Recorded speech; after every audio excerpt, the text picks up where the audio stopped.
አሁን ጀምሪ ያዥበት ግጪ ልብላ ሰውነቴ እየተንቀጠቀጠ እኮ ነው። ልብላ በፊት ልብላ ሰውነቴ እየተንቀጠቀጠ እኮ ነው። ሰውነቴ እየተንቀጠቀጠ እኮ ነው። ልብላ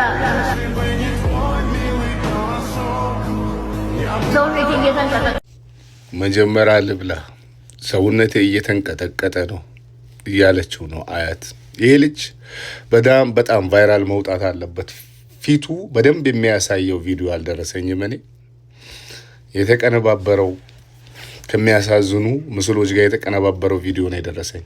ቁልጭ አድርጎ እሱነቱን የሚያሳይ ቪዲዮ በደንብ ቫይራል መውጣት አለበት። ሁሉም ይይ፣ ጓደኞቹ ይዩ፣ የሰፈሩ ሰዎች ይዩ፣ ሀገር ይይ፣ መንግስት ይይ። አንዲትን የደከመች እናት መጀመሪያ ርቦኛል፣ መጀመሪያ ልብላ፣ ሰውነቴ እየተንቀጠቀጠ ነው እያለችው መጀመሪያ ቪዲዮ ስሪ ይላታል።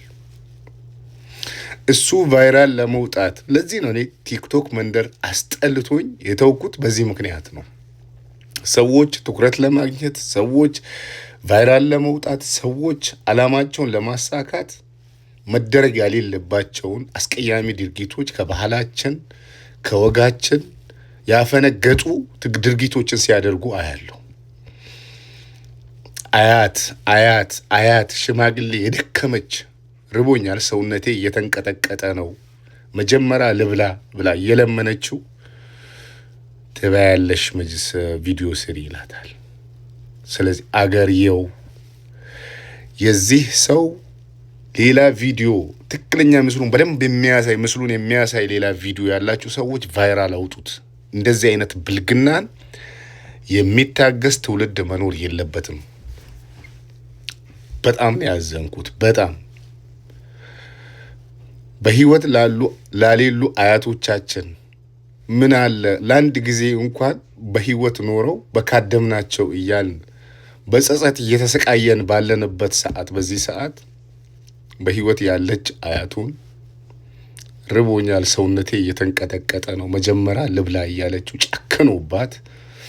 እሱ ቫይራል እንዲወጣ፣ እሱ እንዲታይ፣ እሱ ብዙ ላይክ እና ፎሎ እንዲያገኝ በአያቱ ላይ ጨከነባት።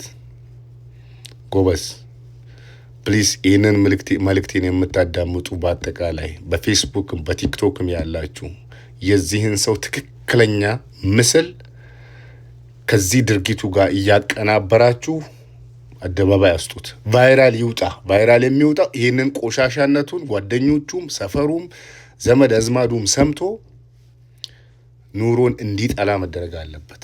ለሌሎች ወንድሞቻችን እንደዚህ አይነት ብልግና ሰርተው ለመታወቅ ለሚሞክሩ ወንድሞቻችን ትምህርት መሆን አለበት።